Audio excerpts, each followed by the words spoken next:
everyone. Welcome to another Classic Movie Monday, and today I'm going to be briefly exploring the 1941 film Citizen Kane. This one is probably one of the most famous films of all time. Uh, it is considered to be one of those films that has sort of explored new avenues that were not necessarily part of filmmaking, at least during this time period. And it seemed to carry itself over the years as one that a lot of people remember.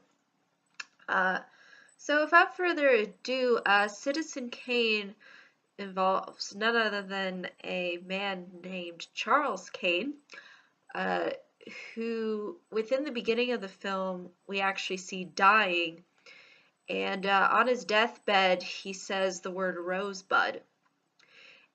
And there's apparently only really one witness to this, and there eventually ends up being a reporter who tries to basically go and figure out exactly what the meaning behind Rosebud was and why Charles Kane said it and what meaning it sort of has to his life.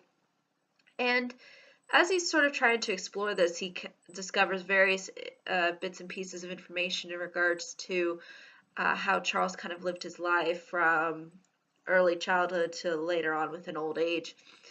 And the film flashes back to Charles Kane. So we'll see Orson Welles, who plays Charles Kane, kind of go through his lived experience as a businessman, in particular a newspaper man. He owned various newspapers, and he was actually a political candidate at one point, and the film explores that as well. And also it addresses his marriages, and basically also kind of gives you a background as to how his life sort of transitions and his flaws and sort of virtues as a character. And you sort of end up seeing where it eventually leads, his life takes him until the point of where he reaches old age. And there's a lot of sadness that occurs within his life. There's a lot of bits and pieces of good aspects, but you sort of see the underlying tragedy of someone like Charles Kane, especially considering the fact that he is surrounded by wealth throughout the majority, at least, of his life. And you sort of see how that impacts him and how he kind of interacts with other people as a result differently because of this sort of excess of wealth that he has. And you sort of see the kind of things that he ends up collecting over the years, and you sort of see how empty and kind of cold his whole big mansion is. And it just gives off the air of somebody who really was absorbed with themselves and within their sort of lifestyle. And you could definitely see this highlighted within Charles's character, and how he kind of becomes a little bit obsessive at times, and how his whole kind of lifestyle sort of makes him a little bit, I guess you could say, a little mad in the mind. And eventually the film does reveal what Rosebud actually was. Although I obviously will not give that away, but that's something that really provides the audience a real interest into what exactly goes on within the film, because you ultimately want to see where it's kind of leading up to as far as understanding kind of Mr. Kane's life. So it's a very interesting look into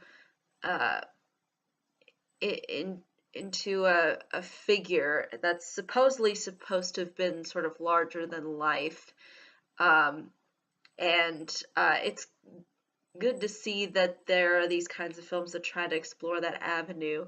And it seems like that, at least nowadays, I don't think that there's any film that really resembles in any way, shape, or form close to what Citizen Kane was really going for, which again says something for itself in the fact that it's able to present itself fairly well.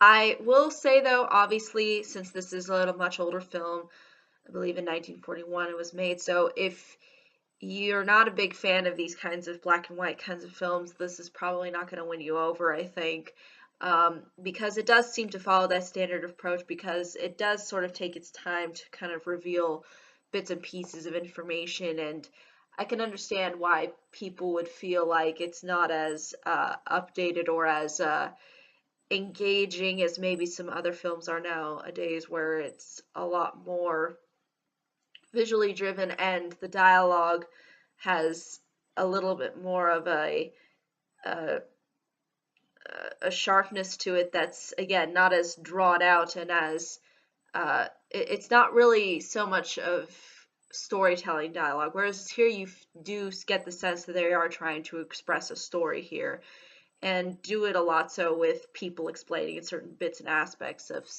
of Charles Kane's life. So I think though that's really all I can say though about this film without really giving too much away.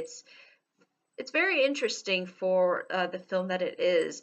Although I obviously wouldn't consider this classic in particular one of my personal favorites, I do understand its sort of importance, and I can understand why it did impact a lot of people and why I think it provides a very interesting look into somebody's life that oftentimes you don't even see really within a lot of films. So I do definitely praise this film for doing that. But I think that's really ultimately all I can say about it. But thank you so much for watching. I hope you all have a pleasant day, week, month, and year, and I hope to see you all in the next video. Take care. Bye.